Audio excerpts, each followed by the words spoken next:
Hey everyone, welcome back to English in Fluency. I'm Alex, and I'm really happy you're here with me today. Before we start, just take a second. Take a breath. Maybe you're walking somewhere right now. Maybe you're washing dishes. Maybe you're lying in bed with your eyes closed, just listening. Wherever you are, that's perfect. Because today's episode is not about grammar rules. It's not about memorizing lists.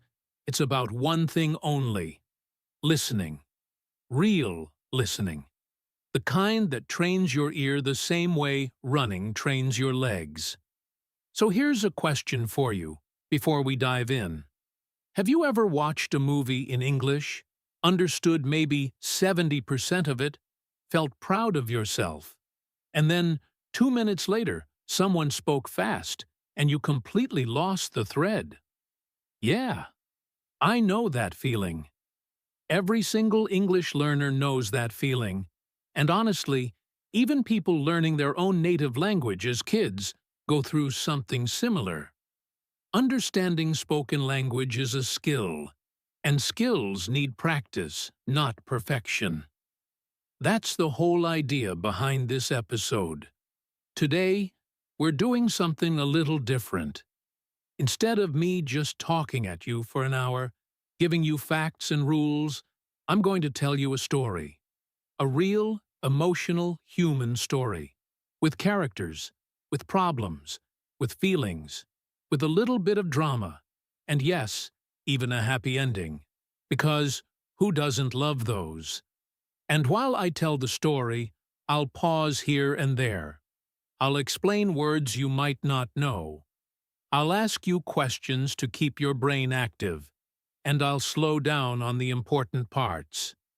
This is designed specifically for B1 learners, so if you're at that level where you can have a basic conversation, but fast native speech still makes you nervous, you are exactly who this episode is for. Now, quick tip before we begin. Don't try to understand every single word. I mean it. If you stop and think hard about one word you missed, you'll miss the next 5 sentences while you're stuck thinking. Just let the story flow. Catch the meaning, catch the feeling, and if something is unclear, don't worry. I'll probably explain it a few seconds later anyway. Listening is not about catching everything. It's about catching enough to follow the story. That's a big mental shift for a lot of learners, and once you make that shift, everything gets easier. All right, let's get into it. Today's story is called, well, it doesn't really have an official title, but if it did, I guess we could call it The Coffee Shop on Baker Street. It's about 2 people whose lives cross paths in the most ordinary way possible.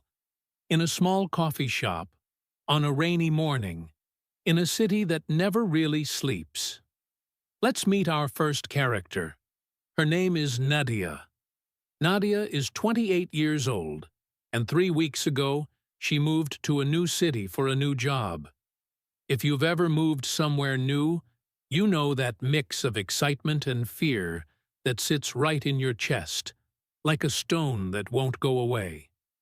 New city, new apartment, new job, and 0 friends. Nadia used to have a whole group of friends back home. People she'd known since university.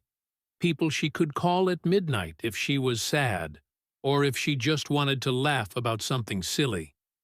But here, in this new city, she had nobody. Just boxes she hadn't unpacked yet, and a phone full of contacts who were, suddenly, very far away.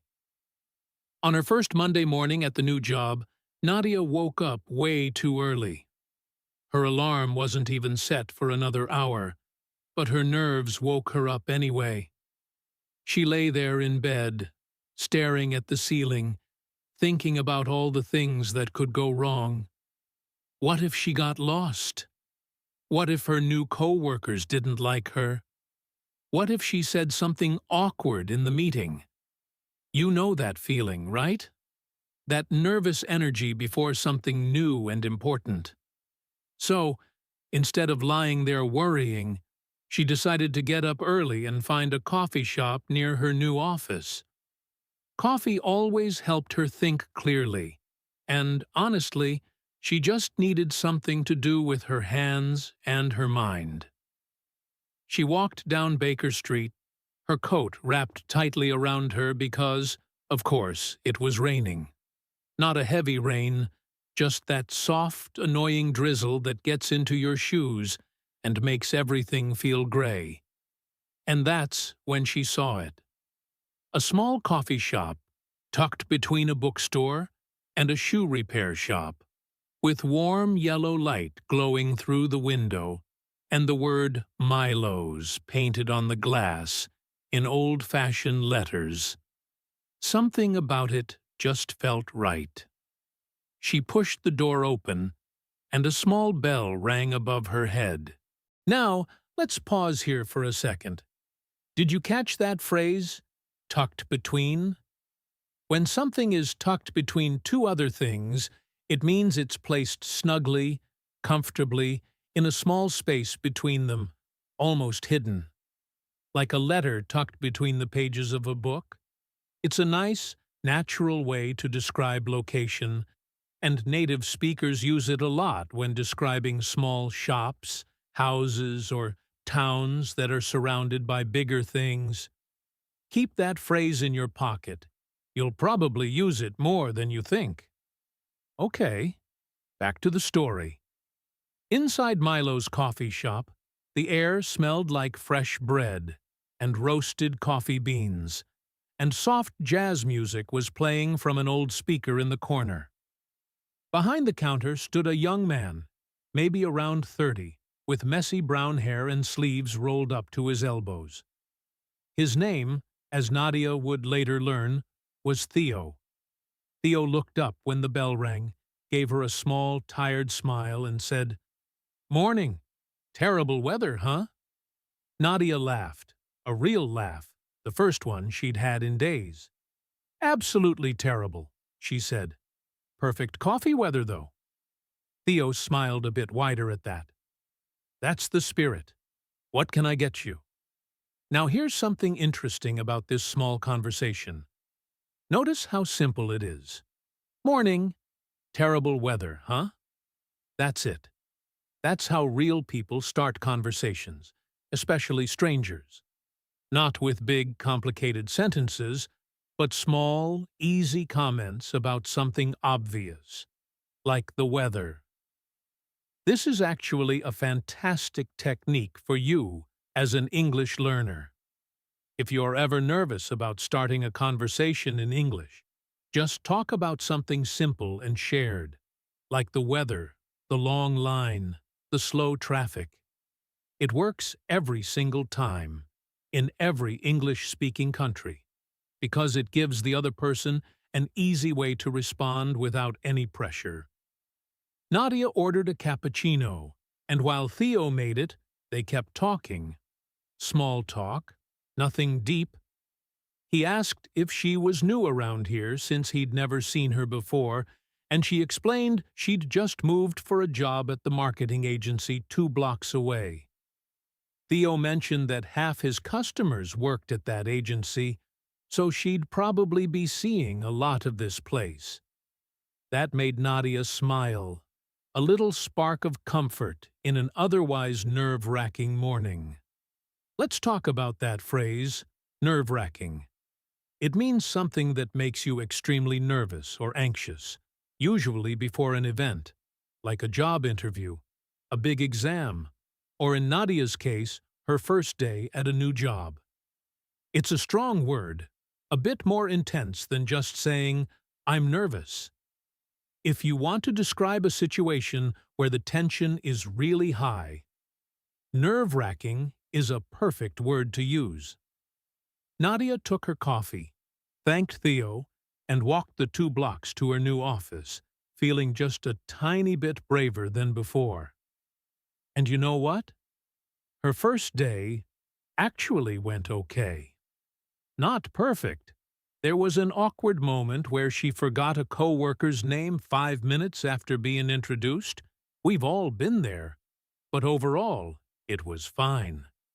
And on her way home that evening, tired and a little relieved it was over, she found herself walking back toward Baker Street, back toward Milo's, without even really deciding to. This time, the shop was quieter, just a couple of people typing on laptops in the corner. Theo was wiping down the counter when she walked in, and his face lit up with recognition. "Hey, survivor," he said. "How was day one?" She laughed again. "I'm alive. That's about all I can say for sure." "That's usually a good sign," Theo said, already reaching for a cup, because, apparently, he remembered her order from that morning. That small detail, remembering her order after just one visit, stuck with Nadia the rest of the night. It's funny how the tiniest things, someone remembering your coffee order, someone asking how your day was, can make a new city feel just a little less lonely. Let's pause the story right here for a second, because I want to ask you something. Can you guess what might happen next in this story? Take a moment, think about it in your head, maybe even say your guess out loud in English, even if it's just a simple sentence like, "I think they become friends," or "I think something bad happens." There's no wrong answer here. This is just for practice, getting you used to forming predictions and speaking your thoughts out loud in English, which, by the way, is one of the best ways to build fluency.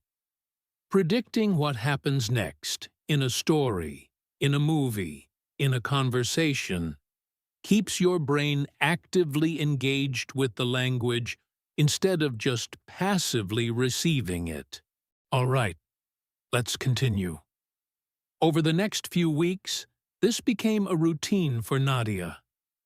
Every morning, she'd stop at Milo's before work, and most evenings, she'd stop again on her way home. She and Theo talked more and more each time. She learned that Theo had opened the shop 3 years ago after leaving a corporate job that made him miserable. He learned that Nadia missed her friends back home and was still figuring out how to build a new life in this city. They weren't exactly close friends yet, but they were becoming something. That comfortable, easy relationship you build with someone just by seeing them regularly and being kind to each other. Here's a useful expression from that last part. Figuring out. When you're figuring something out, you're in the process of understanding it or solving it, but you haven't fully solved it yet. "I'm still figuring out how the subway system works here," or "she's figuring out her new job, little by little." It's such a common phrase in everyday English. You'll hear it constantly in real conversations, so it's worth practicing saying it a few times right now. Go ahead, pause if you want, and say a sentence using "figuring out" about your own life. Maybe you're figuring out a new language, figuring out a new city, figuring out a new relationship. Say it out loud. It feels a little strange at first, talking to no one, but trust me, it genuinely helps your speaking muscles. Now, about a month into this new routine, something shifted. Nadia noticed that Theo seemed different, quieter, distracted. He still smiled when she walked in, still made her coffee just the way she liked it, but something was missing, some spark that used to be there in their morning chats. She asked him once if everything was okay, and he just said, "Yeah, just tired, that's all," and changed the subject quickly. Nadia didn't push it. She figured everyone has bad weeks sometimes, and she didn't want to seem too nosy, too pushy, especially with someone she hadn't known that long. That word "nosy," by the way, describes someone who's overly curious about other people's private business.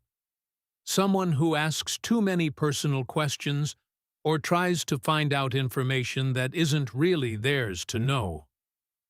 Nobody likes being called nosy, so it's a good word to understand, especially in social situations where you're trying to be polite and respect boundaries. But then, one rainy Thursday evening, Nadia walked into Milo's and found it strangely empty, and Theo behind the counter looking absolutely exhausted, dark circles under his eyes, moving slowly like every action took extra effort. She almost didn't say anything, almost just ordered her coffee quietly, and left him alone like she had the past few weeks. But something in her stopped, and instead, she said, "Theo, seriously, what's going on? You don't have to tell me, but I can see something's wrong." There was a long pause. Theo stopped wiping the counter and just stood there for a moment, staring at nothing in particular. And then, quietly, he said, "My mom's sick. Really sick. I've been driving 2 hours each way to visit her in the hospital after closing the shop every night, and I haven't slept properly in almost 3 weeks." Nadia felt her heart drop, that sudden, heavy feeling you get when someone shares something painful and unexpected. "Theo, I'm so sorry," she said. "Why didn't you say anything?" He shrugged, a tired, defeated kind of shrug. "I don't know. Didn't want to make it a big deal, I guess. Everyone's got their own problems." Let's pause here again, because this moment in the story carries a lot of emotional weight, and I want to highlight a few phrases. "My heart dropped" is a common expression to describe that sudden feeling of shock or sadness, almost like your heart physically falls inside your chest for a second. You'll hear this in stories, in movies, in everyday conversations when someone describes hearing bad or surprising news. And "didn't want to make it a big deal" means someone didn't want to draw too much attention to their problem, didn't want people to worry excessively, or treat the situation as more dramatic than necessary. It's a very human thing, isn't it?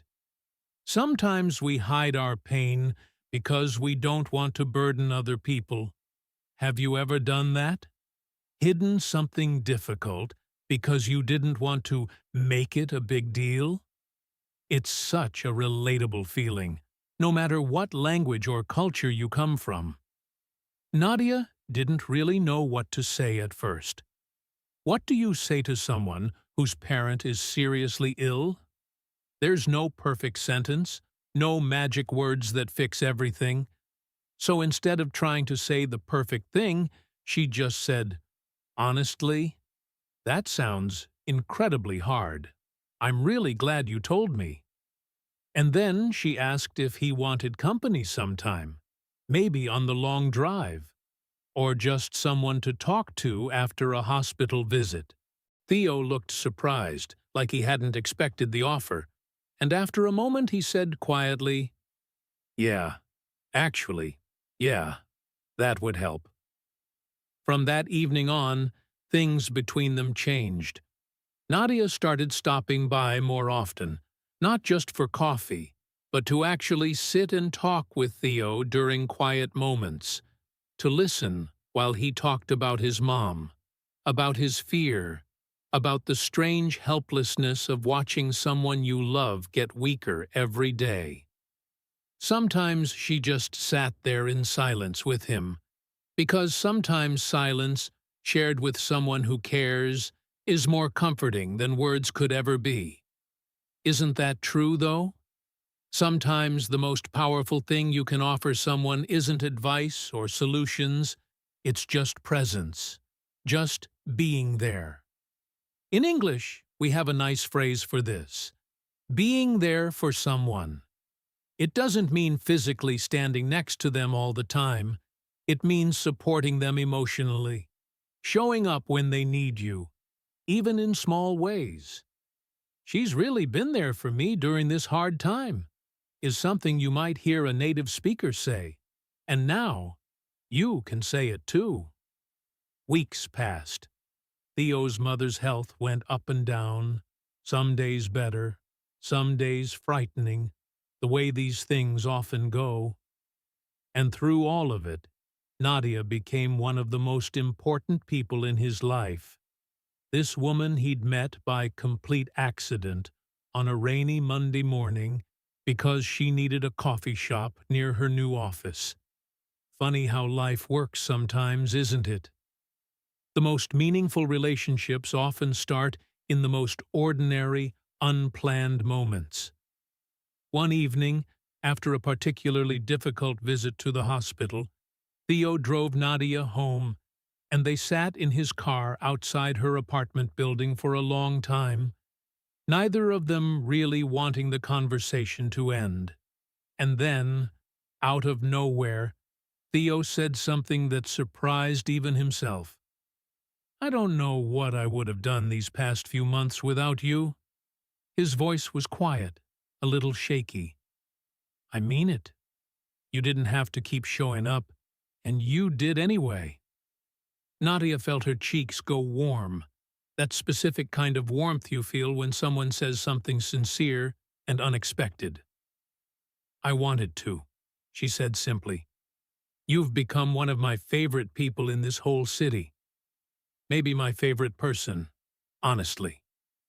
There was a pause. One of those pauses that feels loaded with something unsaid, something both people are thinking, but neither has said out loud yet. And then Theo laughed, a soft, nervous laugh, and said, "Can I be honest about something? I've kind of had a thing for you since that first morning you walked in soaking wet and ordered a cappuccino, like your life depended on it." Nadia burst out laughing, that surprised, delighted kind of laugh. "Oh my God, was it that obvious that I needed caffeine to survive?" "Extremely obvious," Theo said, grinning now, the first real, relaxed grin she'd seen from him in weeks. "But that's not really my point. My point is, I like you, Nadia, a lot. And I know the timing is messy with everything going on with my mom, but I didn't want to keep pretending I didn't feel this way."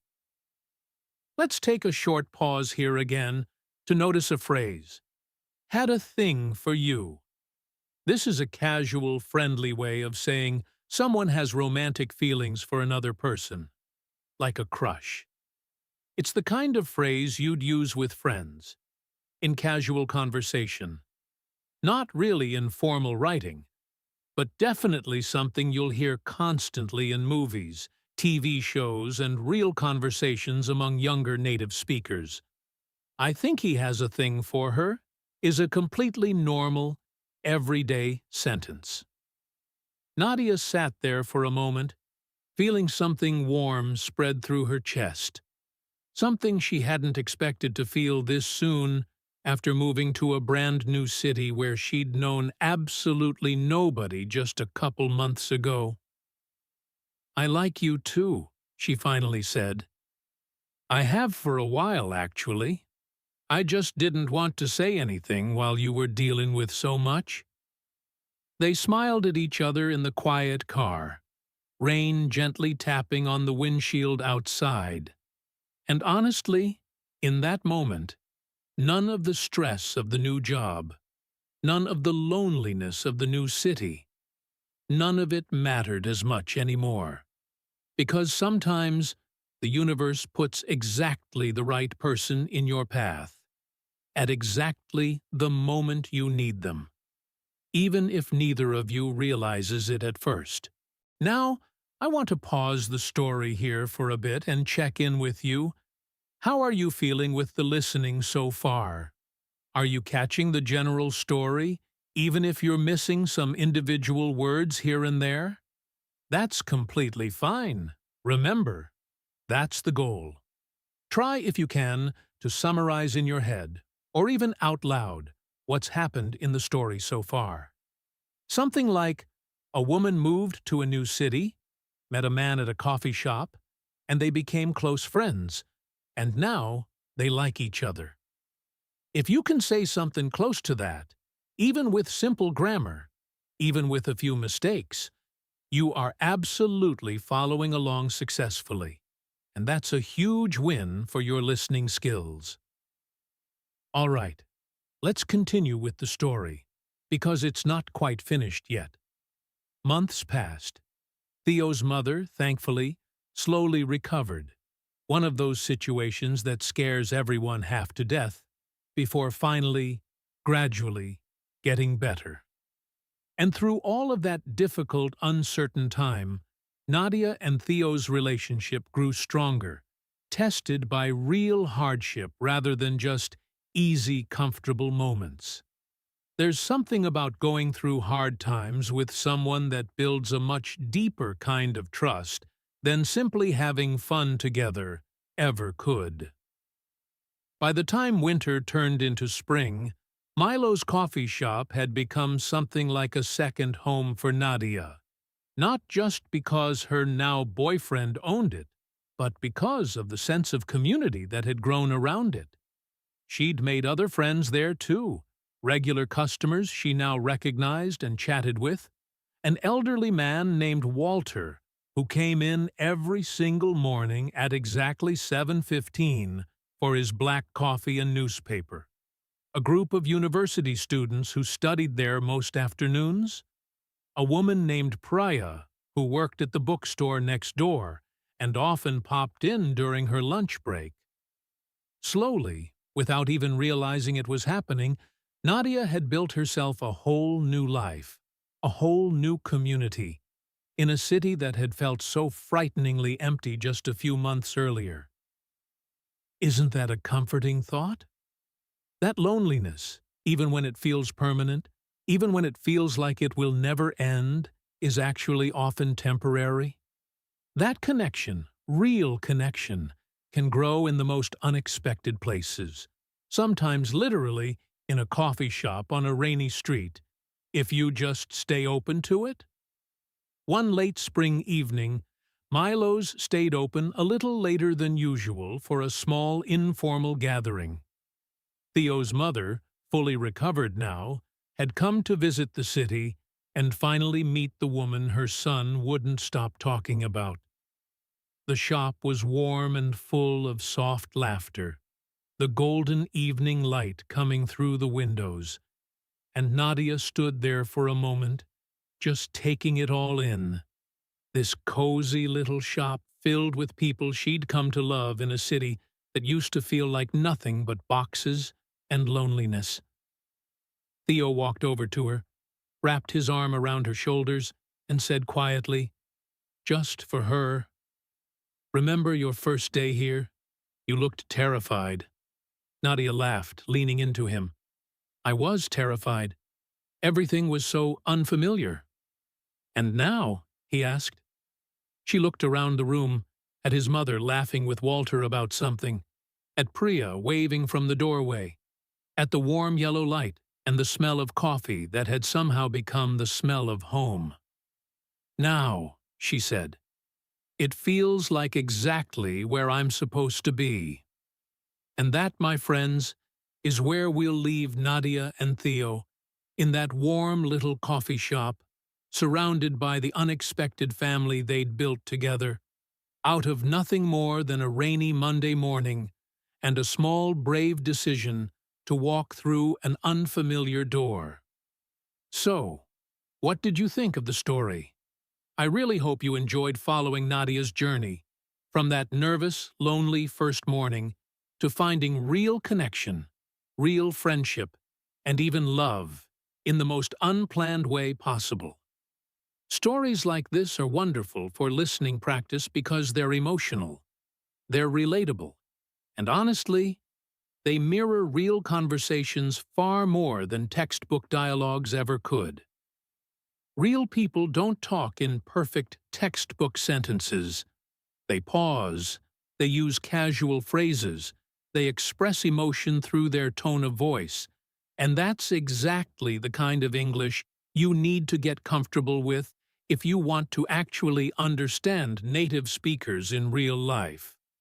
Now, let's do a little recap together, and I want you to try something. As I mention each part of the story, try to picture it in your mind, and if you can, say a short sentence in English describing that part. Even simple ones are great practice. Ready? Nadia moved to a new city for a new job. That's the beginning. Try saying it. Nadia moved to a new city. Good. Next, she found a coffee shop called Milo's and met Theo, who worked there. Say it in your own words if you can. She met a man at a coffee shop. Then, they slowly became friends through their daily conversations. Then, Theo's mother got seriously ill, and he was struggling silently. Then, Nadia offered support, and their friendship deepened through that difficult time. And finally, they realized their feelings for each other and started a relationship, building a whole new life and community together in that same coffee shop. If you were able to follow most of that recap, congratulations, genuinely. That's a strong sign your listening skills are developing exactly the way they should. And if you got confused somewhere in the middle, that's completely okay too. Listening comprehension is built through repetition. In fact, here's a tip I give all my B1 students. Listen to this episode again tomorrow, or even later today if you have time. The second time you listen, you'll notice you catch so much more because your brain now has the general story already, so it can focus on the smaller details, the specific words, the natural rhythm of how Theo and Nadia speak. Let's go over a few more useful expressions from the story before we wrap up today, because I think these will genuinely help you in real conversations. Remember when Nadia said Theo had a thing for her? That's such a natural, casual way to talk about romantic feelings. Try using it in a sentence about a movie or show you've watched. I think the main character has a thing for his best friend. See how natural that sounds? We also talked about the phrase figuring out, which describes the process of understanding or solving something gradually. You could say, I'm still figuring out how to use this new phone, or we're figuring out our vacation plans. It's flexible. It fits almost any situation where something isn't fully clear yet, but you're working on it. We talked about nerve-wracking, describing situations that make you extremely anxious, like job interviews, exams, or, in Nadia's case, her very first day at a brand new job in a brand new city. And we talked about being there for someone, which describes emotional support, showing up for a person during hard times, exactly like Nadia did for Theo when his mother was sick. One more phrase worth remembering is, my heart dropped, which describes that sudden feeling of shock, worry, or sadness when you hear unexpected or upsetting news. It's a wonderfully descriptive phrase, much more vivid than simply saying, I was surprised, or I was sad. English is full of these little emotional expressions, and learning them genuinely makes your speech sound so much more natural and native-like. Now, here's something I want you to actually do. Not just think about, but actually do, right now or right after this episode ends. Try retelling the story of Nadia and Theo out loud, in your own words, using as many of these new phrases as you can. It doesn't have to be perfect. It doesn't have to be long. Even 3 or 4 sentences is great practice. Something like, Nadia moved to a new city and was nervous. She met Theo at a coffee shop. He had a thing for her, but he was dealing with a hard situation with his mother. Nadia was there for him, and eventually they started a relationship. See? That's not complicated, but saying it out loud, using your own voice, actually engaging your mouth and your brain together, that's how real fluency develops. Passive listening alone will only take you so far.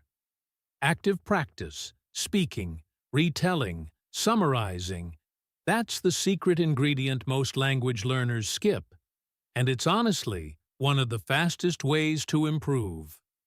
I also want to remind you, gently, that it's completely normal to feel like you're not understanding enough. Almost every single learner feels this way, even advanced learners, even people who've been studying for years. The feeling of, I should understand more than I do, is incredibly common. And honestly, it rarely goes away completely, even for very fluent speakers. But here's the truth. Understanding a story like this one, following the general plot, catching the emotions, recognizing new phrases even if you don't fully understand every grammatical detail, that is real, meaningful progress. Don't measure your success by perfection. Measure it by how much more you understand today compared to when you started this journey. Let's talk for a moment about how you can keep building on this progress, because listening skills, more than almost any other language skill, really do improve through consistent, regular exposure. I always tell my students, little and often beats occasional and long, meaning listening for 20 minutes every day is far more effective than listening for 3 hours once a week and then not touching English again for the next 6 days. Your brain needs that regular, gentle exposure to keep building neural pathways for understanding spoken English. Think of it like exercising a muscle. A little bit every day, consistently, builds real strength over time. So here's a small challenge for you, and I really hope you'll try it. Over the next week, try listening to this episode, or any episode from English in Fluency, at least 3 separate times. The first time, just for the general story, don't worry about details. The second time, try to notice specific phrases and words you missed the first time. And the third time, try listening while doing something else, cooking, cleaning, walking, exactly like real-life listening happens, where you're not always giving 100% focused attention. This kind of varied repetition genuinely trains your ear far more effectively than just listening once and moving on to something new.